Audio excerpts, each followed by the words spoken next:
bienvenue dans l'émission Tout en couleur, un programme de divertissement, de partage, de savoir et surtout de belles rencontres. Au sommaire aujourd'hui, on commencera par les good news avec une superbe plateforme TuniLink, 100% gratuite de partage de liens vidéo. Pour le bien-être, on vous parlera des bienfaits de la spiritualité sur la santé mentale. Pour la culture, il est là avec nous notre invité Chouki Derouiche qui vient de Lille, je crois.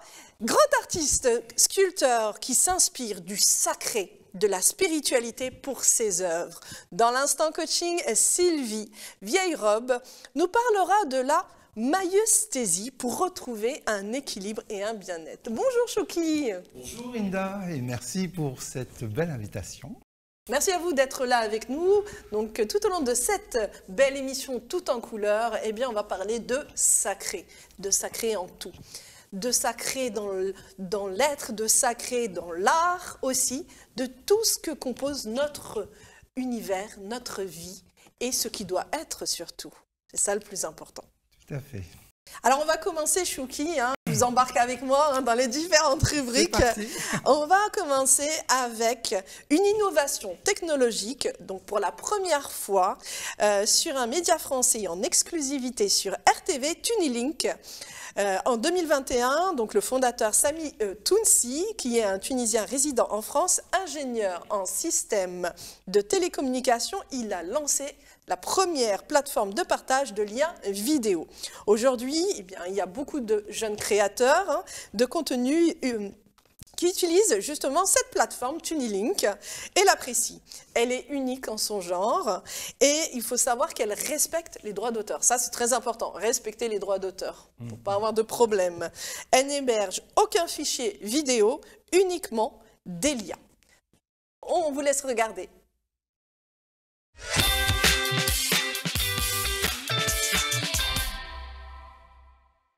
Bonjour à toutes et à tous. Vous êtes créateur de contenu vidéo? Vous n'êtes pas assez connu? Vous avez du mal à vous faire connaître? J'ai peut-être une bonne idée pour vous. Restez connectés. On a tous des talents cachés au fond de nous. Cela peut être de l'art, de l'écriture, de l'humour, de la cuisine, etc., etc. Certains d'entre nous ont le courage de vouloir partager ces talents avec les autres. Mais comment? Sous quelle forme? Il se trouve que la vidéo est aujourd'hui le moyen le plus utilisé. Tous les jours, des millions de vidéos sont regardées sur Internet. Pour se distinguer, les créateurs de contenu mettent tous les moyens possibles. Des idées originales, une image de qualité, des techniques de communication. Mais malheureusement, même avec tout ça, beaucoup de vidéos de qualité ne trouvent pas le chemin du succès. Certains créateurs sont très frustrés.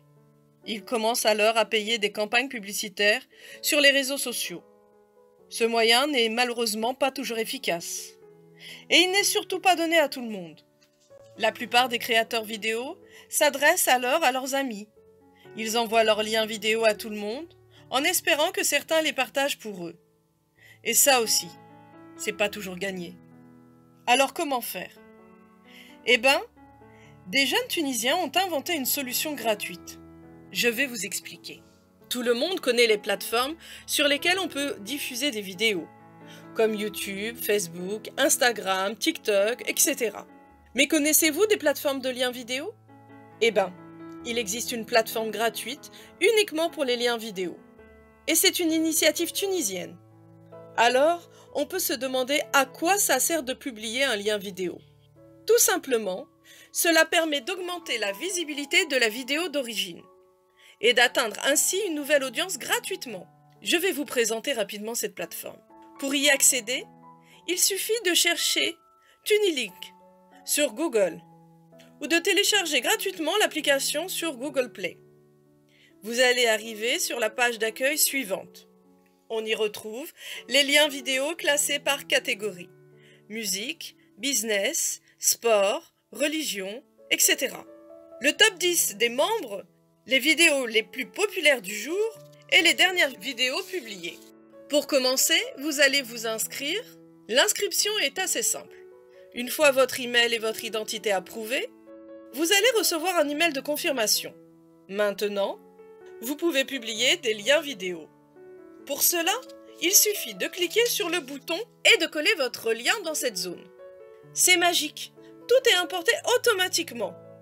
Moi, personnellement, j'ai testé TuniLink. Vous pouvez retrouver mon profil en cherchant Inda Jeridi parmi les membres. Vous pouvez aussi consulter mes publications. Il est également possible de créer des liens d'amitié avec des membres de TuniLink. Il s'agit d'une communauté qui grandit tous les jours. Elle est maintenant composée de plusieurs nationalités. Ah oui, un grand avantage de ce concept. Vous n'êtes pas obligé de publier vos propres vidéos. Vous pouvez publier n'importe quel lien vidéo. Cela peut être celui d'une amie pour l'encourager, d'une association ou même de votre idole. Voilà l'idée. Elle est très originale et surtout gratuite. J'espère qu'elle vous a plu.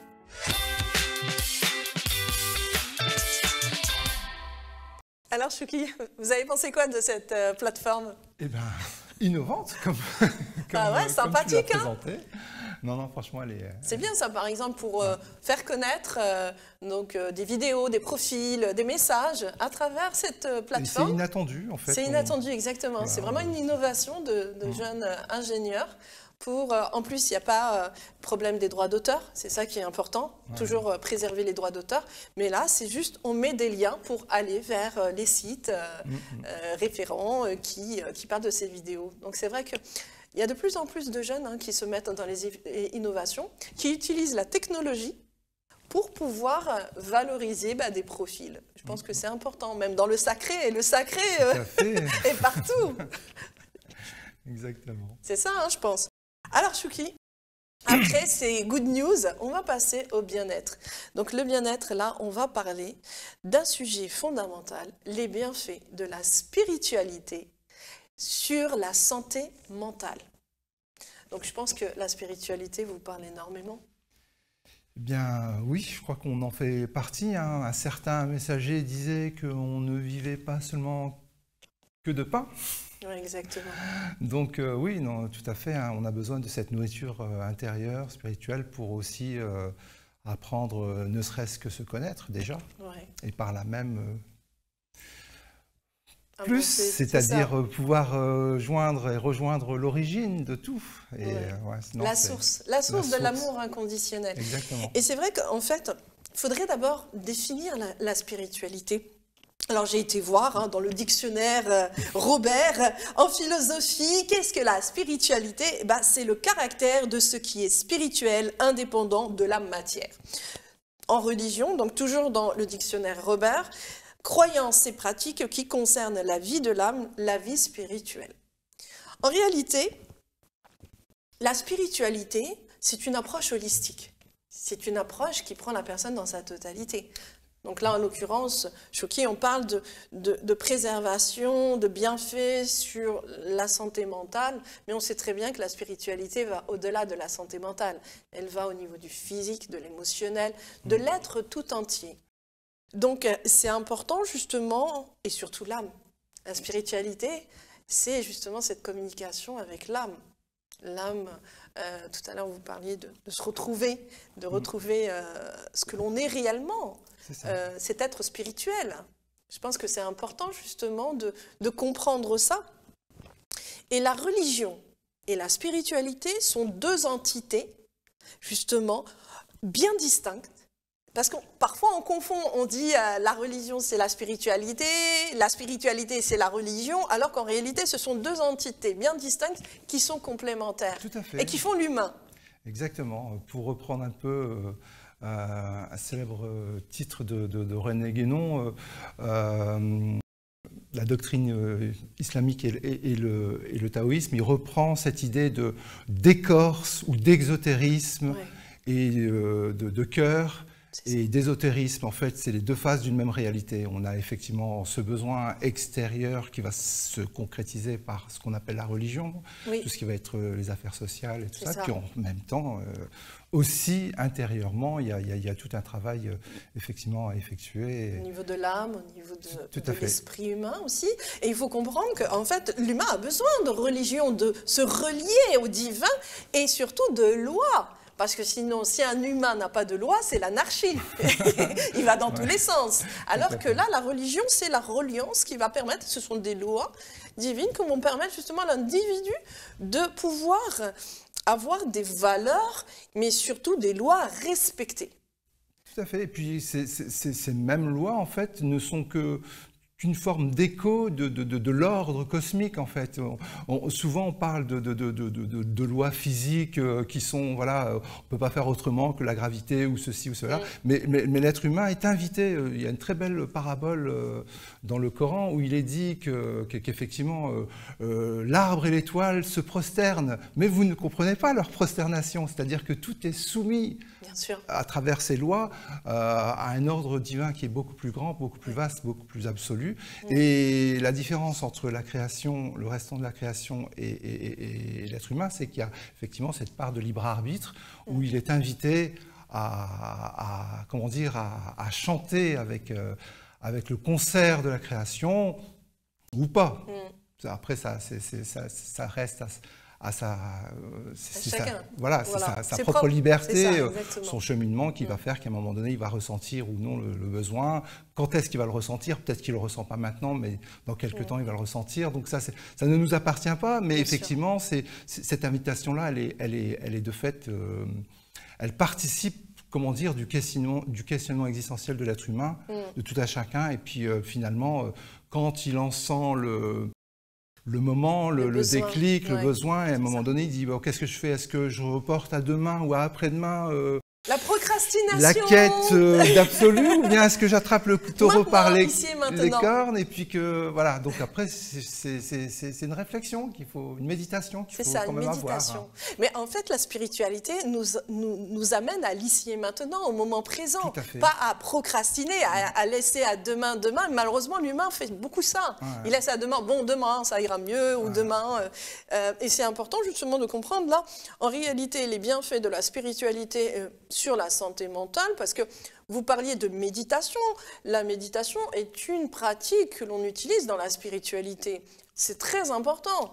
Donc, sans la méditation, je ne prends pas conscience de mon corps, je ne prends pas conscience de qui je suis, je ne prends pas conscience de l'extraordinaire création divine qui est en nous et dans la nature. Donc, c'est important justement de comprendre que plus je me rapproche de cette unicité avec le divin, plus je prends conscience de ça, plus je suis dans la gratitude, plus je suis dans l'émerveillement, plus je vais agir au niveau de mes neurotransmetteurs, donc de la chimie du cerveau. Et là, on va agir au niveau de l'équilibre, de la dopamine, de la sérotonine, de la mélatonine, de toutes justement ces neurotransmetteurs qui vont vous permettre d'acquérir un équilibre émotionnel, psychique, et d'éviter les pathologies graves comme la dépression, les pathologies psychiatriques, l'anxiété, les peurs, les phobies, puisque vous faites constamment un travail de reconnexion avec votre être intérieur, tout en étant connecté avec l'extérieur aussi. Donc en fait, c'est un équilibre à chaque instant. Tout à fait. Et c'est ça le plus magique. Ah non, mais complètement. Alors, il y a cette très belle parabole, justement, qui nous vient du Coran, où elle est d'une... comment dire, beauté, d'une beauté, puis en même finesse, temps d'une subtilité et d'une pédagogie dans la construction. Parce que en fait, le Très-Haut pose la question dans ce verset-là. Il dit, n'est-ce pas que les cœurs s'apaisent au souvenir de Dieu, du Très-Haut. Et en fait, il faut revenir un petit peu en arrière et se dire que, bon, voilà, donc dans cette histoire de l'humanité, il y a donc un Dieu créateur, il y a une création, cette création qui est un peu en roue libre, on va dire ça comme ça, et puis à un moment donné, il y a comme un conseil du constructeur. Oui, qui nous dit, qui rappelle un petit peu à sa construction en disant, voilà, pour que ça fonctionne bien, ce serait bien d'utiliser telle huile moteur ou tel type de soins pour pouvoir mieux aller. Et là, le verset en l'occurrence dit, n'est-ce pas que les cœurs s'apaisent au souvenir de Dieu? Donc, d'abord, il pose la question, puis après, comme une évidence, bah oui. Bien sûr. Évidemment. Mais il laisse à chacun, il pose la question, mais il laisse à chacun tout à fait le fait son libre arbitre de comprendre aussi, parce qu'il y a aussi la manière d'interpréter, de comprendre, puisque chaque être humain, selon son évolution spirituelle, va avoir sa propre compréhension. Et de la nécessité d'expérimenter cela. Voilà, puisque tout est expérience.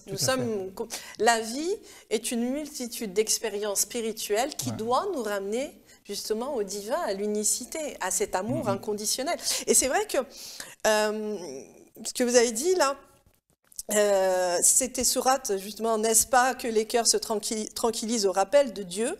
Ceux qui croient et font œuvre bonne, à eux le plus grand bien et aussi la plus belle retraite. Sourate 13, versets 28-29.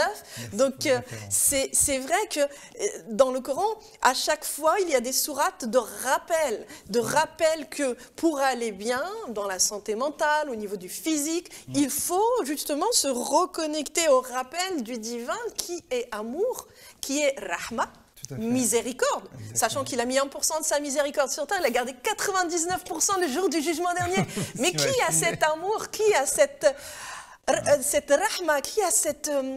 c'est un amour illimité, inconditionnel. Exactement. L'expression amour inconditionnel est la plus justement, comment dire, construite, parce que c'est exactement de ça dont il s'agit. Mais oui. Et aussi du tawakkul. Le tawakkul, justement, fait référence à la confiance en Dieu qui est enfouie normalement dans le cœur de l'homme. Le tawakkul, je m'en remets à Dieu. Quoi qu'il vous arrive dans la vie, justement, vous vous en remettez à Dieu, car nous savons que tout est comme ça doit être. Même si l'humain le perçoit comme un bien ou un mal, en réalité, ce n'est qu'une information. Tout ce qui nous arrive n'est qu'une expérience pour nous ramener à cet amour et ce détachement, puisque l'être humain est un être de souffrance par lui-même, par son ego, puisque c'est un être de dépendance affective. Alors il y a ce très beau jeu de mots en arabe où on dit, donc il y a le mot insan et nesyan, donc avec les mêmes lettres on arrive à avoir être humain et oubli. C'est ça. Et toute sa vocation, si on peut dire ça comme ça, c'est de retrouver sa mémoire. Ontologique, d'où il vient.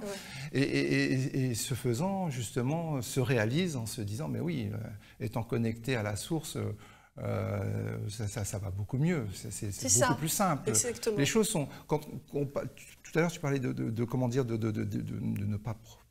Comment dire, reporter au lendemain. Oui, c'est ça, la procrastination. Il y a cette belle expression aussi, on parle de fils de l'instant, concernant celui qui, quand on parle de méditation, de pleine conscience, c'est devenu un peu à la mode aussi d'employer ces expressions-là, mais le fond, malgré le fait qu'il peut y avoir des dérives et tout ça, le fond reste le même. Hein, je veux dire, il s'agit bien de cela, c'est-à-dire qu'à un moment donné, on est pris dans la tourmente de toutes sortes de dispersions, et tout l'enjeu, c'est de pouvoir se retrouver et de... Mais c'est ça, en fait.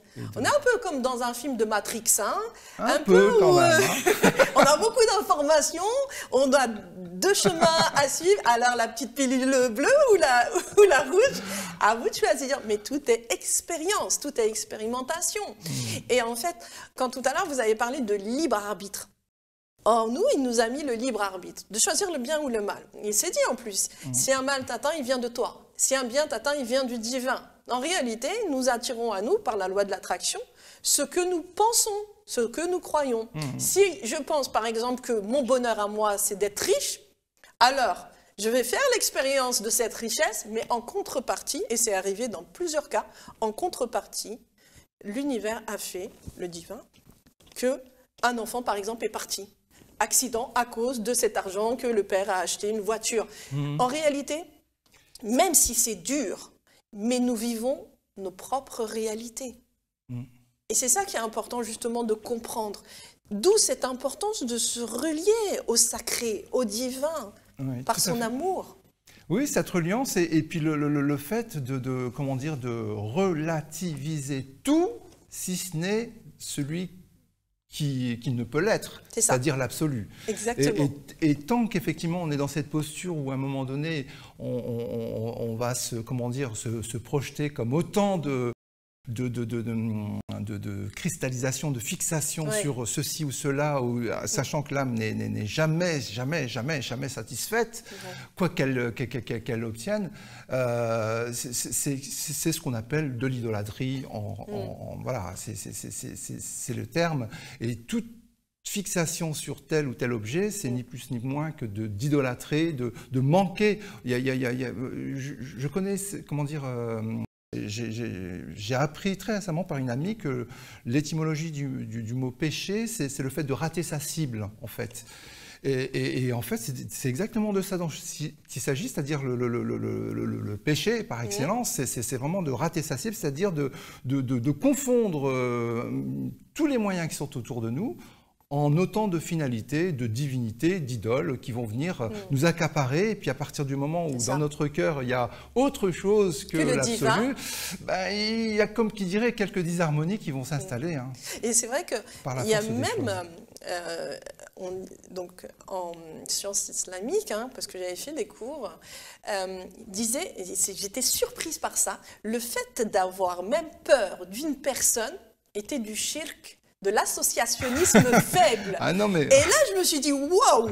Donc ça veut dire, en fait, nous, on n'a pas à avoir peur de qui que ce soit, juste du divin, d'être dans la bienveillance, bien sûr, tout à fait. Mais ne pas mettre une personne au-dessus pour dire, ah, j'ai peur d'elle, j'ai peur de comment elle va réagir et tout. Tout à fait. Non, mais en fait, comment dire, le propre de l'idole, c'est qu'elle revête n'importe quel habit. Elle revêt même l'habit par excellence que peut être l'ego. Quand, à un moment donné, il prend un certain nombre de places non autorisées, c'est le propre de l'idole, je veux dire. Et tout l'enjeu, c'est comment dire, de se recentrer, et de retrouver, effectivement, de remettre en place et lieu le cœur comme symbole du temple, c'est-à-dire réceptacle du divin. Je veux dire, il y a pareil, une tradition sacrée, sainte, Hadith Qudsi, où il est dit que les cieux et la terre ne peuvent me contenir, mais le cœur de mon serviteur croyant, lui, le peut. Et c'est une possibilité à partir du moment où, effectivement, le cœur est purifié. Et que tout soit aligné. Voilà, si dans mon cœur, il y a, comment dire... De la haine, de la jalousie, des mauvaises... Alors ça, c'est l'extrême, mais même sans aller dans ces choses-là, je veux dire des choses qui, en apparence, peuvent être positives. Ma maison, ma famille, mon poste, ma profession, mon statut social, etc., etc. Même ça, à un moment donné, si ça prend trop de place dans notre cœur, ça s'appelle de l'idolâtrie. Et ça pervertit l'âme. Tout à fait, ça vient... comment dire, interférer. C'est ça, interférer avec cette relation de l'unicité avec le divin, cette contemplation du divin, cette relation d'amour avec notre Créateur. En fait, ça me fait aussi penser à Sourate 13, verset 11. En réalité, Dieu ne change rien en un peuple tant qu'ils n'ont rien changé en eux-mêmes. La célèbre parabole du colibri. Ah oui, le petit colibri. Chacun fait... voilà, chacun sa part. Voilà. Et effectivement, en faisant acte avec cette intention forte, voilà, on change les choses. On change les choses si on sait changer, si on se change soi-même d'abord. C'est la base, en fait. C'est la base. C'est ce qu'il faut faire et comprendre aussi. Donc, c'est vrai que là, dans ce sujet, on pourrait en parler pendant des heures, hein, des bienfaits de la spiritualité sur la santé mentale, mais pas que sur la santé mentale, hein, sur l'être dans son entièreté, physique, émotionnelle, spirituelle, dans toutes ces sphères et ces dimensions, puisque l'être humain est un être multidimensionnel. Tout à fait. Il n'est pas figé, il est constamment en mouvement, comme l'ADN, comme la rotation de la Terre, comme toutes ces rotations. D'ailleurs, Derwish, Chouki, voilà, Derwish, vous portez bien votre nom, et justement là, on parle, et on va passer à la culture avec vous, justement. Merci. Donc vous êtes un grand artiste. Transition merveilleuse, voilà. Donc, grand artiste, sculpteur, écrivain. Voilà, c'est vraiment très beau ce que vous faites et parlez-nous justement de votre parcours personnel qui vous a amené à cet éveil de la conscience, du sacré, de mettre le sacré dans toutes vos créations, entre guillemets, hein, car Dieu crée, mais dans toutes les manifestations justement de ce que vous faites. Pour... le cheminement, comment dire, un petit peu de vie, je suis né à Lille en 1970. Mes parents se sont mariés à la fin des années 60 dans le Pas-de-Calais, à Libercourt précisément, et mon papa était mineur pendant plus de 20 ans. Et ils avaient toujours eu ce souhait, en s'installant dans le nord de la France, de concrétiser leur rêve de retour au pays, en Algérie. Et en 85, donc j'avais 15 ans à l'époque, ce rêve se concrétise. Où à un moment donné, il y a cette possibilité de retourner pour les parents en Algérie, à Remchi précisément, près de Tlemcen. Et en fait, toute la famille suit évidemment le mouvement. Et moi, je découvre ce pays. J'y ai vécu 3 ans, donc jusqu'à mes 18 ans, en 88. Et quand je suis arrivé là-bas, alors je le dis souvent sur un ton un peu... avec beaucoup d'humour. Avec beaucoup d'humour, c'est-à-dire que... en arrivant à Remchi, on n'avait pas trop prévu de voir arriver toute la famille, comment dire, des citoyens nés en France et qui ne connaissaient pas l'arabe et tout ça. Donc on m'a dit, toi, ça va être un peu compliqué de reprendre l'école à ton âge, à 15 ans. Donc tu feras sculpteur sur bois. D'accord. À Tlemcen. Ok chef, c'est parti. Me voilà parti pour un CAP de sculpteur pendant un peu plus de 2 ans.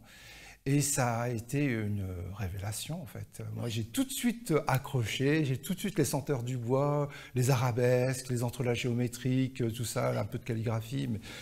Et ça a tout de suite pris. J'ai aimé tout de suite cette matière et ce savoir-faire et tout ça. Donc, dont j'ai finalement, à travers ce petit épisode géographique et historique, finalement, j'ai hérité de tous les savoir-faire andalous, ce qu'on appelle arabo-andalous, du fait qu'après la Reconquista, il y a beaucoup de savoirs qui se sont greffés dans cette région du monde. Et finalement, moi, je me retrouve avec ce savoir-faire en main. Donc, en 88, je reviens au pays natal. Je vis en région parisienne et il y a la deuxième révélation, c'est qu'à un moment donné, je commence à m'intéresser au début des années 90 par le biais de certaines conférences, au dialogue interreligieux. Et là, pareil, deuxième révélation, je m'aperçois que des cheminants de différentes traditions religieuses s'assoient autour d'une table et s'expriment sur tel ou tel sujet, échangent et puis montrent, preuve à l'appui, à quel point l'universel est beaucoup plus présent que ce qui n'y paraît. Alors, entre nos différentes perspectives, on va avoir un langage un peu différent, mais sur le fond, la source est la même. La sagesse est universelle. La compassion, la fraternité, l'amour inconditionnel, par définition, c'est universel. Ça appartient pas à telle ethnie ou tel groupe humain. Voilà, c'est au cœur, c'est au sommet, et chacun, selon sa perspective, au pied de la montagne, s'il le souhaite, il y a toujours ce libre arbitre qui est là, s'il le souhaite, il peut en être habité en grimpant cette montagne, et puis à vivre. Alors moi, ça a été une belle rencontre. Qu'est-ce qui vous a touché le plus à travers ces dialogues interreligieux? Un exemple comme ça qui me revient en tête, qui a été même l'objet d'une sculpture par la suite, j'avais 22 ans et c'était à la mosquée d'Arwa, donc à Paris, près du métro Stalingrad. Et puis c'était une rencontre islamo-chrétienne où il y avait donc un conférencier chrétien, un conférencier musulman, et ils étaient en train de s'exprimer, de parler, de gloser sur les étonnantes proximités entre les 7 versets de la première sourate du Coran, la Fatiha, et les 7 versets du Notre Père. Et moi, j'étais là, et je dis, donc à 22 ans, je dis, ah bon, les chrétiens, ils ont une prière comme nous. Alors je fais ça, et puis j'écoutais, et puis finalement je découvrais, et puis je voyais que finalement j'avais tellement de choses à apprendre donc un petit peu plus d'humilité, ça fait du bien, et puis donc on prend le temps de se dire, bon, qu'est-ce qu'on ne connaît pas encore, et puis faire en sorte de pallier à tout ça. Et je m'étais promis à l'époque, je m'étais dit, mais le jour où je trouve cette prière en araméen, donc dans la langue du Christ, j'en ferai une sculpture, c'est obligé, et ce souhait s'est concrétisé pratiquement 7 ans plus tard. Donc en 96, j'étais revenu dans le Nord. Donc le dialogue interreligieux s'est poursuivi. Les expositions à travers mon travail se poursuivaient aussi. Et là, j'ai rencontré notamment un abbé à qui j'avais fait part de ce souhait. Je lui ai dit, j'aimerais bien trouver la prière du Notre. Donc on n'était pas à l'ère d'Internet, où il suffit d'un clic pour trouver tout et son contraire. Là, je lui dis, mais j'aimerais bien avoir le texte, mais en araméen, mais je ne sais pas comment le trouver. Voilà. Il me disait, t'inquiète pas, Chouki, je m'en occupe. Donc lui, dans le Nord, il a des contacts en région parisienne, il s'adresse à une église d'Orient, une église chaldéenne. Et puis pratiquement 3 semaines, 1 mois après, il m'appelle, il me dit, Chouki, j'ai la prière du Notre Père en araméen, tu vas pouvoir le sculpter. Et puis voilà, donc c'est le genre d'aventure un peu de rencontre. C'est une richesse en fait. Tout à fait. Parce que vous avez ouvert votre cœur et c'est ça le plus important, c'est d'aller vers l'autre. Oui, et de voir à quel point comprendre cette notion d'universalité, c'est-à-dire que vraiment, il y a toutes ces perspectives qui sont au pied de la montagne. Teilhard de Chardin, par exemple, disait « tout ce qui monte converge ». Et c'est vraiment ça qui est au cœur du projet et au cœur de ce qui est devenu ensuite, effectivement, le nom de mon exposition et de mon livre, Le sacré comme inspiration, dans le sens où j'ai commencé à traduire, à exprimer à travers tout ce qui touche de près ou de loin au sacré, pour en faire des sculptures et en mettant en exergue justement l'universel au-delà de la diversité des formes. C'est vraiment ça qui est au cœur de... Mais c'est vrai que j'ai regardé un peu justement ce que vous faites. Vous utilisez beaucoup la géométrie sacrée dedans. Notamment, tout à fait. La fleur de vie, le yin et le yang, le féminin et le masculin sacré, ce qui nous représente d'ailleurs, puisque nous avons tous ça en nous. Alors là, vous me tendez la perche, dans le sens où effectivement, ce qui est intéressant, souvent je prends cet exemple quand je présente mon travail, je dis, vous voyez ces différentes sculptures, hein, là on est dans le taoïsme avec ce yin-yang, ou bien avec le yiking, là on a le symbolisme de la croix, ici on a un hexagramme qui correspond au 4e chakra du cœur, par exemple, ou bien à l'étoile de David, et ici par exemple on a, pour ce qui est de la tradition de l'art sacré de l'islam, on a tout le rapport entre le centre et la périphérie. Et puis, une fois que j'ai posé cet exemple-là, je dis, finalement, tous parlent de la même chose, c'est-à-dire qu'à un moment donné, la transcendance du divin et l'immanence du divin va s'exprimer à travers ce qu'on appelle la verticalité ou l'horizontalité, le côté solaire ou le côté lunaire, le côté masculin sacré ou le côté féminin sacré. C'est ça la dualité de l'humain. C'est cette vision justement du bien, du mal, de la lumière, de l'obscurité, mais qui reflète l'humain. Tout à fait. Et avant de refléter l'humain, en fait, c'est l'humain qui est le reflet du divin. C'est-à-dire qu'à travers ces noms, c'est surtout la majesté divine, El Jalil, et la beauté divine, El Jamil, qui sont en jeu. Quand on parle des plus beaux noms de Dieu dans la tradition de l'islam, mais aussi dans la Bible ou dans d'autres traditions, dans l'hindouisme, à chaque fois, dans ce qu'on appelle les panthéons de divinités, vous avez une partie des noms qui vont être plutôt de type transcendant, et vous avez des noms qui vont être plutôt de type immanent, donc plutôt masculin sacré, plutôt féminin sacré. Et puis c'est simplement pour rappeler à quel point Dieu, voilà, étant l'harmonie des complémentaires par définition, il nous invite effectivement, à travers nous, sa création, d'essayer de s'en approcher. C'est un peu ça le jeu, constamment, le lien entre les deux. C'est le but de notre vie, c'est à chaque instant de nous rapprocher du divin, en essayant, bien sûr, toujours dans l'humilité, parce que l'humilité est très importante, rien ne nous appartient et nous n'appartenons qu'au divin, mais toujours dans cette humilité de dire, voilà, nous sommes les ambassadeurs sur Terre et nous devons avoir le meilleur des comportements. Et pour cela, c'est ça, c'est exactement ça. Exactement. Alors, pour revenir à cette notion de verticalité et d'horizontalité, il y a un autre exemple qu'on connaît assez facilement. On parle de Dieu comme étant le Très-Haut, celui qui fait descendre sa révélation. Donc, on comprend bien que le Très-Haut, par exemple, ça va être plutôt un nom de type transcendant. Et en même temps, horizontalement, un autre verset dans le Coran, il est dit « Mais où que vous vous tourniez, là est le visage de votre Seigneur ». Et là, c'est son immanence qui s'exprime. Et on a à la fois donc transcendance et immanence, c'est-à-dire qu'il est au-delà de tout ce qu'on peut imaginer, et en même temps, il est en tout, partout et en nous. C'est ça, exactement. Voilà. Et la boucle est bouclée. Et tout est dit. C'est ça, c'est exactement ça. C'est merveilleux parce que il est important, et en plus le premier mot, Ikra, c'est acquérir la connaissance, c'est pas que lire, c'est acquérir la connaissance. Et ça, c'est important, parce que c'est grâce à ça qu'on va nourrir notre âme. Et c'est pas parce que l'autre a dit quelque chose que c'est la vérité. En réalité, nous devons faire l'expérience, c'est ça? C'est ça, et toujours dans comment dire, ce travail introspectif et en même temps de faire connaissance. Il y a pareil, une très belle comment dire, parabole ou de tradition prophétique où il est dit que celui qui se connaît intimement, connaît son Seigneur. Ouais. Un peu dans l'esprit de ce qu'on retrouvait chez les Grecs, hein, voilà, connais-toi toi-même et tu connaîtras les dieux. Là, c'était dit au pluriel, oui, oui, mais en islam, il y a cette continuité, c'est-à-dire que la connaissance de soi nous fait cheminer vers la connaissance du divin, et par là même, à un moment donné, comment dire, dans cette quête qui est sans fin, façon de parler, c'est-à-dire qu'elle a sa finalité, mais elle est toujours en chemin. Bien sûr. Rien n'est jamais acquis, comme tu l'avais dit tout à l'heure, et puis on est toujours en train de se dire, mais voilà, tout ce que je sais, c'est que je ne sais rien. Exactement. Et ça me permet d'avancer, parce que si je dis, moi, je sais tout et je suis arrivé, ben, en fait, j'ai encore un peu de chemin. Mais on a beaucoup de chemin, de toute façon. Ça me fait rappeler justement un moine bouddhiste que j'avais écouté lors d'une conférence, c'est pareil. Et donc, lui, il parlait de Bouddha.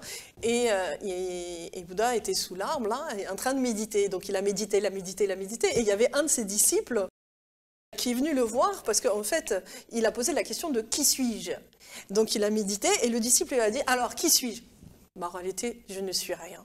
Je ne suis ni cela, ni ça. Parce que si justement il disait qu'il était ça, il définirait justement, et donner une définition, c'est le limiter. Alors qu'en réalité, nous sommes illimités. On ne peut pas donner une définition à une personne, dire « qui suis-je » bah, en réalité, puisque nous sommes des émanations de la source, tout à fait. Des reflets du divin. C'est ça. Et cette réflexion du divin, en fait, elle ne s'exprime finalement en fin de parcours que par ce qu'on appelle en arabe al-fana ou voire al-baqa, c'est l'extinction de l'ego. C'est à un moment donné. Moi, j'ai toujours apprécié nos anciens quand j'étais jeune à l'époque. J'entendais nos anciens commencer une phrase, c'était devenu un réflexe culturel, mais ça en disait long sur ce qu'il y avait derrière. Hein. Les héritiers d'Ibn Arabi n'étaient jamais très loin. Il y avait cette formule, il disait Ana, a'udhu billah maqal, Ana.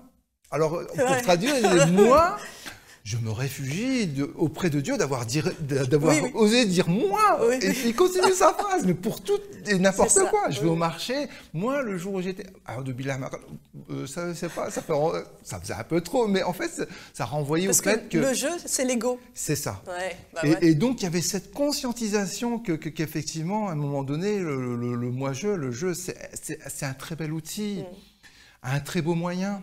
Il doit rester comme tel, un très bel outil, un très beau moyen. Il ne peut en aucun cas devenir une finalité, parce que là, on empiète sur c'est sûr, bien sûr, le divin.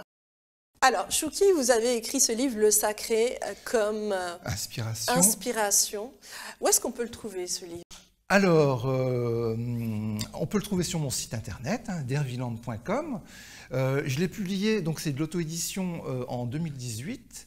Et comme il arrive en fin de parcours, en fin de vie, et que depuis 2018, j'ai quand même pas mal produit, en fait, j'ai pas mal j'ai réalisé de nouvelles œuvres, il y a eu de nouvelles lectures, il y a eu de tout ça, donc je m'apprête à le réécrire, donc dans une version enrichie et augmentée. Donc ça va venir au courant de l'année. D'accord. Et là, il y a un deuxième aussi. Et celui-ci, c'est mon deuxième bébé, c'est Chants d'écrits dispersés, donc là, c'est plus un recueil de textes. Que j'ai commencé à écrire justement quand j'étais voilà, plus jeune, au début des années 90, et puis que je gardais de manière éparpillée, c'est un peu l'esprit du chant d'écrits dispersé, et que j'ai compilé depuis l'an dernier. Donc je suis en quête d'une maison d'édition qui pourra le porter. Le message est passé, justement, notre cher Chouki Derouiche recherche une maison d'édition pour son chant d'écrits dispersé. D'ailleurs, il va nous lire un petit écrit, un petit passage, pour nous donner un peu envie de ce livre. Alors, je pensais effectivement tout à l'heure au chant d'écrits dispersé, au chant d'écrits du cœur, ou encore un texte qui m'a été un peu... alors, c'est Traversée du désert. La traversée du désert, qui peut être aussi... Le désert, c'est le vide et le plein en même temps. Alors, comment dire, c'est toute la tension, tout l'enjeu du cheminement intérieur, effectivement, avec son lot comment dire, de circonstances, d'aléas, et de voir comment on traverse, parce qu'évidemment, quand on parle de traversée du désert, c'est très, comment dire, symbolique. C'est très symbolique hein, dans la... Alors, traversée du désert. À l'impossible, nul n'est tenu, nous dit-on. Mais si la charge te paraît lourde, elle n'est en réalité que ténue pour ton être intime, où l'âme sait de source sûre ce qu'il en est. C'est comme un contrat secret passé en conscience avant notre naissance et en destinée. Il y a cette belle sagesse qui nous enseigne que chacun ne portera, en matière de fardeau, que ce qu'il peut porter, et ce, en toute proportionnalité. Le juste, le sage, en a décidé ainsi pour la création, loué soit-il. L'absolu étant essentiellement, Dieu merci, compassion et amour inconditionnel. Ainsi, la formulation gratitude en toutes circonstances prend tout son sens et plus que jamais, à chaque instant, quoi qu'il advienne. Est-ce à dire que si je souffre d'une maladie orpheline, par exemple, que je suis le seul à porter au monde, c'est parce que j'en suis capable, justement? Eh bien oui, il faut croire que tout est dans l'épreuve et le franchissement du feu de la purification, peu importe la forme de cette traversée du désert. Les preuves sont à fournir dans l'acceptation du chemin à poursuivre vers cette conscience du retour à l'unité. Les formes de l'effort à soutenir sont donc très relatives.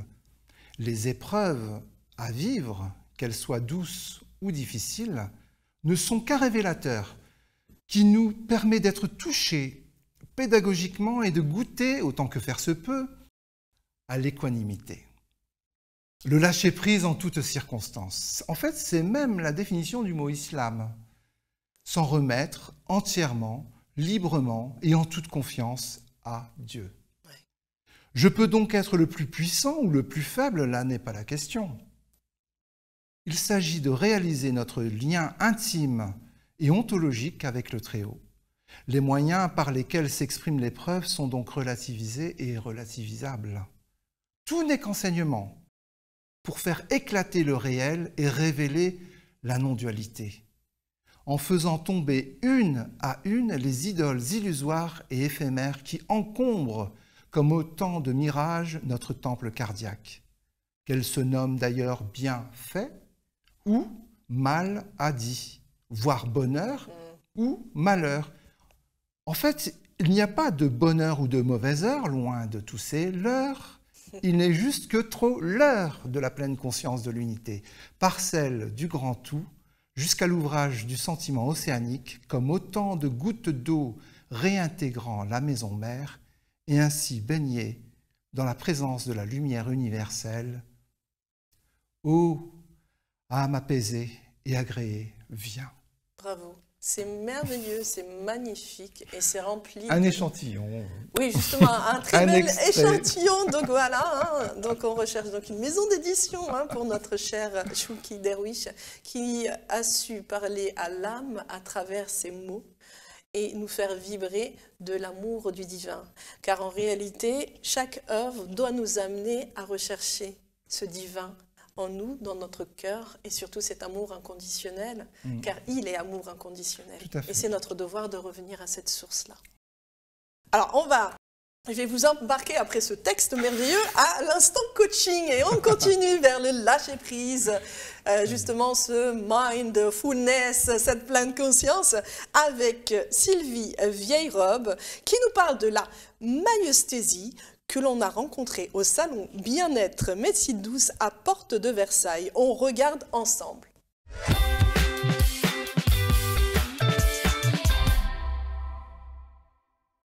Bonjour à tous, dans la rubrique Instant Coaching pour l'émission Tout en couleur, nous sommes avec Sylvie qui va nous parler de la maïeusthésie. Bonjour Sylvie. Bonjour, effectivement l'objectif là c'est de présenter la maïeusthésie. Nous sommes au salon Bien-être Porte de Versailles au mois de février et la maïeusthésie en fait qu'est-ce que c'est? C'est une approche thérapeutique brève en lien avec le fait d'aller à la rencontre de l'être que nous avons été qui peut-être a vécu à un moment donné un événement qui peut être difficile pour lui. et donc il n'est pas en capacité à intégrer ce qui se passe. Donc l'objectif, eh bien, c'est d'aller, lorsque une personne arrive en séance, elle vient peut-être avec un inconfort, avec des symptômes qui sont là, et on va partir de ces symptômes-là qui vont nous permettre effectivement, par un questionnement, puisque c'est vraiment une approche par la parole, par le questionnement, eh bien, de pouvoir aller, si c'est acceptable, envisageable pour la personne à ce moment-là, d'être rencontrée. Et le fait de pouvoir être accueilli dans ce qui a été vécu, de pouvoir nommer, en tout cas être aidé pour nommer, parce que c'est pas toujours facile quand on est tout seul, de nommer et surtout de prendre la mesure de ce qui s'est passé au moment où on l'a vécu, eh bien ça va permettre de se poser, de poser les émotions qui ont été là, qui n'ont jamais été prises en compte ou peut-être pas suffisamment au moment où on les vit. Et le fait de pouvoir être rencontré dans ce contexte-là, plein de sécurité, de douceur et de respect, eh bien ça permet de pouvoir être apaisé. Et le mot maïeusthésie, en fait, ça vient du mot grec maïeutique, qui veut dire l'art d'accoucher. Et la maïeusthésie, c'est la sensibilité à l'art d'accoucher du soi, de ses émotions. Alors c'est une approche qui a été créée par Thierry Tournebise il y a une trentaine d'années. Il a beaucoup travaillé avec les personnes travaillant dans les hôpitaux. Il a beaucoup formé à la communication, à une communication avec beaucoup de délicatesse, de respect vis-à-vis de soi-même et vis-à-vis des autres. Et il a formé beaucoup de thérapeutes. Donc nous, on est vraiment ravis de pouvoir être au salon en ce moment pour pouvoir faire connaître cette maïeusthésie. On est très fiers parce que c'est la première fois. Voilà, donc nous sommes sur Paris, l'approche banlieue. Il y a un site de Thierry Tournebise, le fondateur, où toutes les personnes certifiées y figurent. Et on peut nous retrouver, on travaille soit en face à face, en cabinet, soit par visio, soit par téléphone. Ça donne beaucoup de confort aussi, parfois de ne pas être vu, de pouvoir être en sécurité avec soi-même. Et puis pour d'autres, c'est important justement d'être vu. En tout cas, ce qui est important, c'est de pouvoir se sentir reconnu, rencontré par rapport à ce qu'on vit. Et la maïeusthésie, c'est ça, c'est plein de douceur dans l'accueil de ce qui se passe dans le corps, donc les ressentis, mais bien évidemment avec les émotions. Et encore une fois, prendre la mesure de ce qui s'est passé. Ça, c'est important, justement, ce que vous venez de dire, c'est de prendre les émotions en considération. Parce que parfois, on vit des choses, il y a des émotions, mais on n'a pas, en fait, cette conscience que cette émotion risque de nous créer plus tard des traumas, des malaises, des maladies même. Absolument.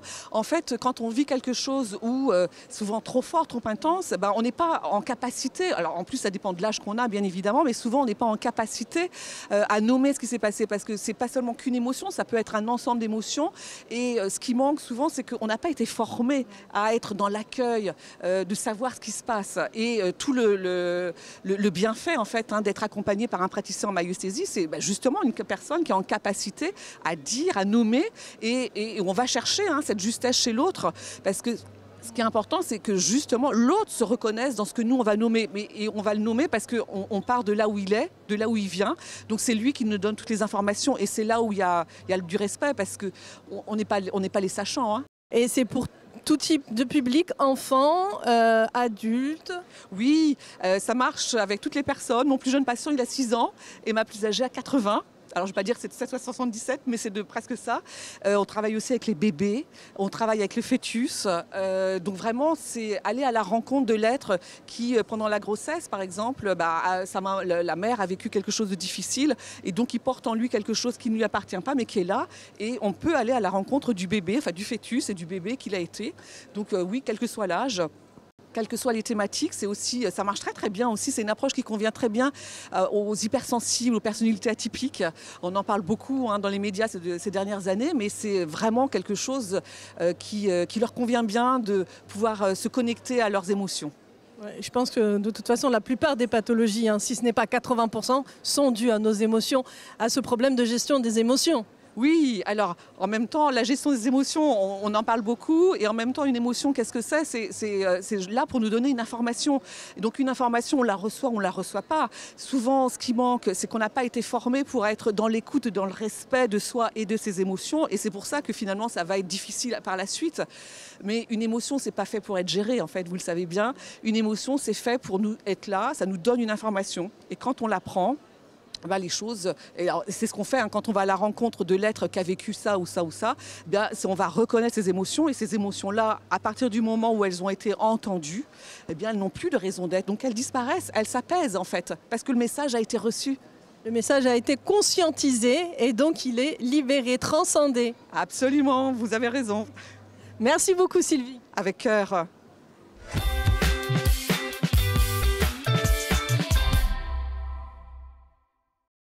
Ben voilà, hein, on a vu Sylvie, adorable d'ailleurs, donc qui nous parlait de cette maïeusthésie dont Thierry Tournebise est le fondateur de la maïeusthésie.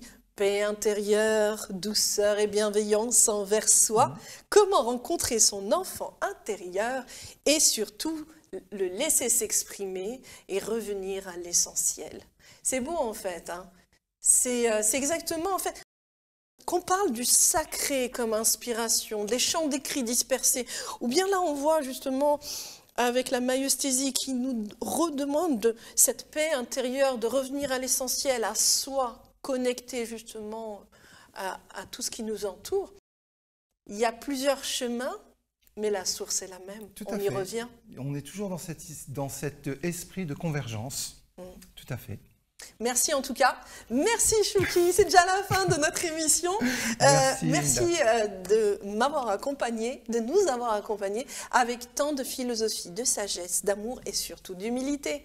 On vous souhaite vraiment beaucoup de succès, donc n'hésitez pas à le voir sur son site avec toutes ces belles sculptures et créations, à acheter son livre Le Sacré comme inspiration. Et puis on n'oublie pas, maison d'édition, il y a un livre pour vous, Le Chant d'écrits dispersés. Merci à tous de nous avoir suivis, je vous dis à très bientôt et n'oubliez pas, la spiritualité est très importante car elle vous permet justement de lâcher prise, de vous reconnecter à l'essentiel qui n'est autre que l'amour inconditionnel. Au revoir.